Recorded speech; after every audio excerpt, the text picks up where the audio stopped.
Affairs. Karibu, Your Excellency. Thank you so much, Governor wetu, Mheshimiwa Sang, mnaweza keti. Mheshimiwa Governor Sang ambaye ni mwenyeji wetu hapa, Head of Public Service na Chief of Staff Mheshimiwa Felix Koskei, President wa SDA na viongozi wote ambao ni wa SDA ambao wako hapa, waumini wote, ndugu na dada, wajumbe, MCAs na hata rafiki yangu Bwana Kili ambaye ni patron wa mradi huu. Hamjambo. Nawasalamia kwa jina la Yesu.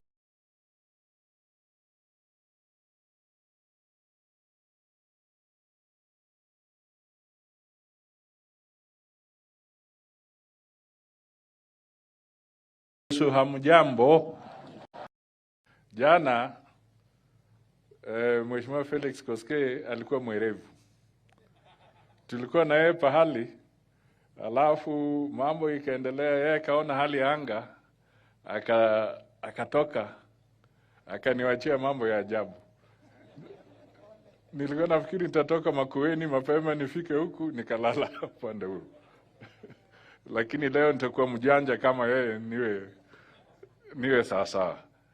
Jambo la kwanza tu ni kumshukuru Mwenyezi Mungu kwa sababu hapa tuko kwa kazi yake, tuko kwa mipangilio yake, na pia yeye ametuweka, ametukuza, na ni lazima kwa mambo yote ambayo tunafanya,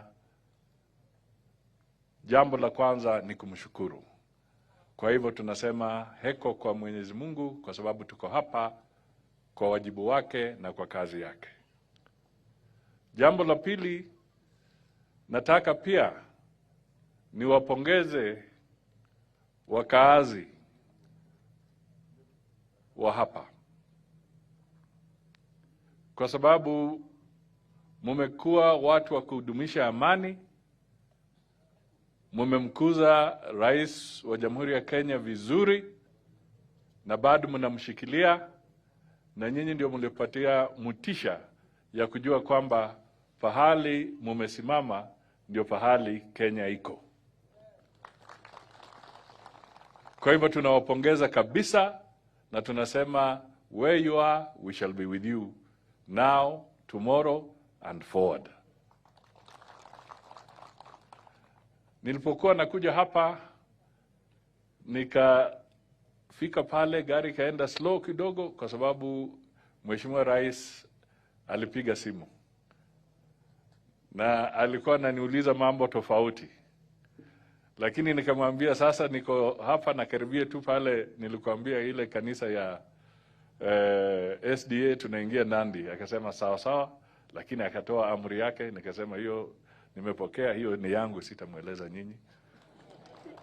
Alafu nikaingia ndani.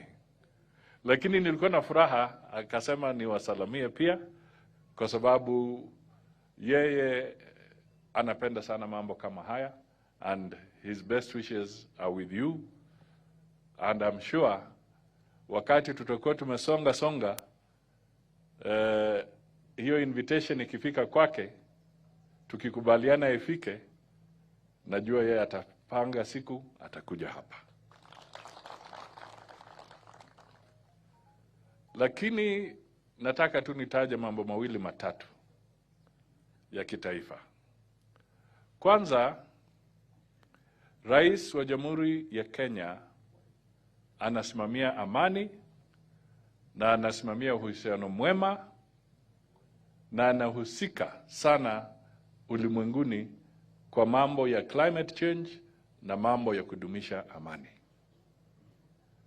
President William Ruto sasa anashughulika kupitia kwa mambo ya IGAD, anashughulika kuleta amani kule Sudan, kwa sababu watu wa Sudan wamesambaratika, watu wengi wamepoteza maisha yao, watu karibu 6.3 milioni hawana makao kule ndani, na wengine 1.2 million ni wakimbizi wametoroka nchi yao, wanahangaika. Yeye ana jukumu la kuleta hawa watu pamoja. Amehusika na kuhakikisha kwamba Somalia inaingia kwa East African Community. Anasaidia South Sudan. Hata kule DRC kupitia kwa mrengo wa East African Community amekuwa akihakikisha kwamba wale ambao walitumwa ni wa kudumisha amani, sio kuleta vita. Kwa hivyo tu nataka niseme hivyo kwa sababu kuna watu wamekuwa wakikimbizana na maneno kwamba labda serikali ya Kenya ama taifa la Kenya ina shida na DRC. Mimi nataka niwahakikishie hakuna kitu kama hiyo. Kenya inadumisha amani na tunatakia watu wa DRC waendelee na uchaguzi wao ambao utafanyika tarehe 20 na wao wenyewe wachague viongozi wao, na hiyo ni mambo yao. Hakuna Mkenya anaenda kusumbua watu huko. Jambo lingine, unajua Kenya ni beacon ya demokrasia. President anasimamia mambo ya katiba yetu. Na katiba yetu ya 2010 ilipeana uhuru wa ajabu kwa Wakenya na hata kwa wageni ambao wanakuja hapa. Saa zingine wanaweza zungumza na waende. Mimi nataka tu niwahakikishie kwamba tutazidi kudumisha demokrasia ya Kenya. Na mnakumbuka hata juzi kulikuwa na mgeni mwingine alitoka South Africa, akakuja hapa hata akazungumza maneno mengi sana kuhusu rais wetu. Hata watu wakashangaa. Lakini kwa sababu ya demokrasia akamaliza, akarudi. Na Kenya ndio hiyo inafanya nini? Inaendelea. Kwa hivyo sisi hapa tuna hiyo katiba. Na tunataka mataifa zetu zingine ambazo ziko jirani pia wao wadumishe demokrasia katika mataifa yao. Hiyo ndio lengo letu. Na hapa pia kwa sababu ya hiyo hali ya utulivu, Kenya is a hub, not of just finance na nini. Kenya is also a hub, regional hub for the media. Hii Kenya kuna CNN, kuna Al Jazeera, kuna BBC. Hata BBC, headquarter kubwa ya BBC katika Afrika iko hapa Nairobi. Reuters wako hapa. Ile wanaita Telegraph, New York Times, sijui Washington Times, Bloomberg, wote wako hapa. Na hiyo ni heshima kwa sababu wameona kwamba Kenya is a hub of democracy, a bastion of democracy, na ndio kwa sababu wamekuja hapa wote.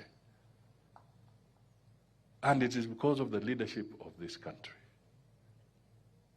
So, tunasema, let us support the president in fostering peace and the peace initiatives. And nobody should try and misconstrue or give the impression that Kenya is not for peace. Our president is very categorical and he's already on the front line in pushing for peace all over the region.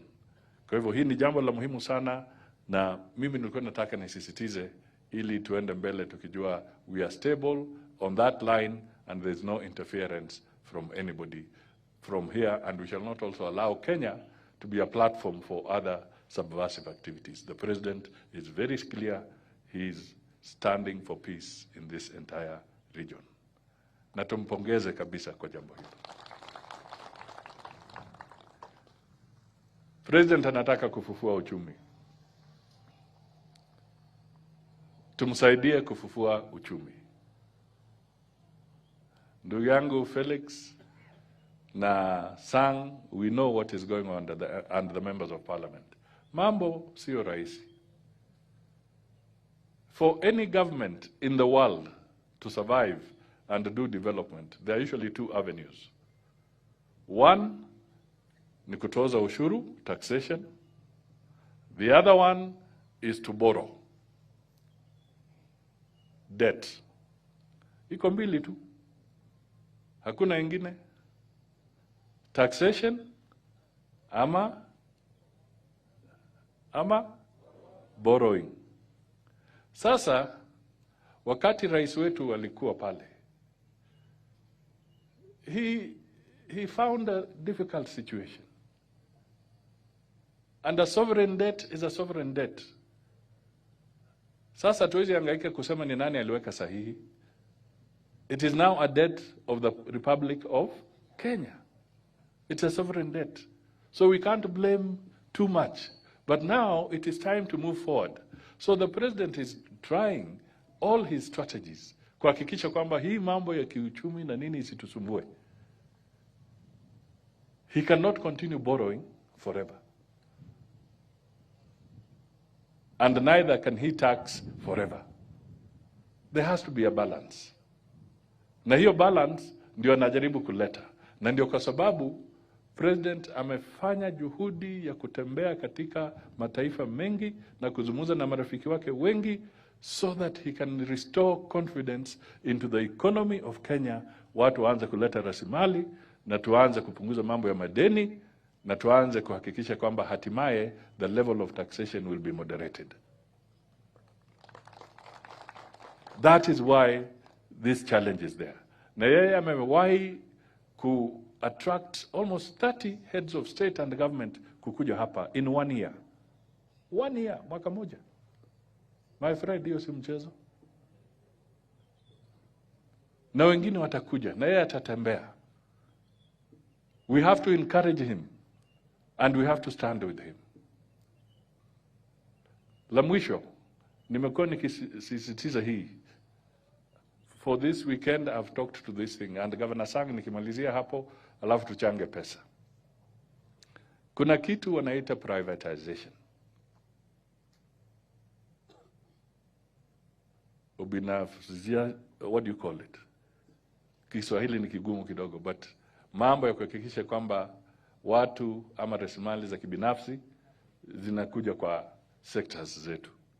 Sasa watu wanageuza maneno, wanasema, President anataka kuuza mali ya Kenya na nini. Mimi nataka niambie watu, na hata sasa tukumbuke, at one time, hii benki inaitwa Kenya Commercial Bank was 100% government of Kenya. It was basically a parastatal. Pole pole, hisa zikauzwa, hata through the stock exchange na kwengine. Kenya Commercial Bank, the government reduced his shareholding to about 30%. The rest ni shareholders wengine. And today, Kenya Commercial Bank is the biggest bank in East and Central Africa. An asset ya hapa. Kwani mtu alingoa Kenya Commercial Bank hapa ameenda nayo? Siko hapa. Haya, tukienda kwa posta, tulikuwa tunaita Kenya Posts and Telecommunications. Wakafanya privatization, ndio hiyo Safaricom. Mimi nawauliza sasa, Kenya government is about again 30% shareholder, roughly there, in Safaricom.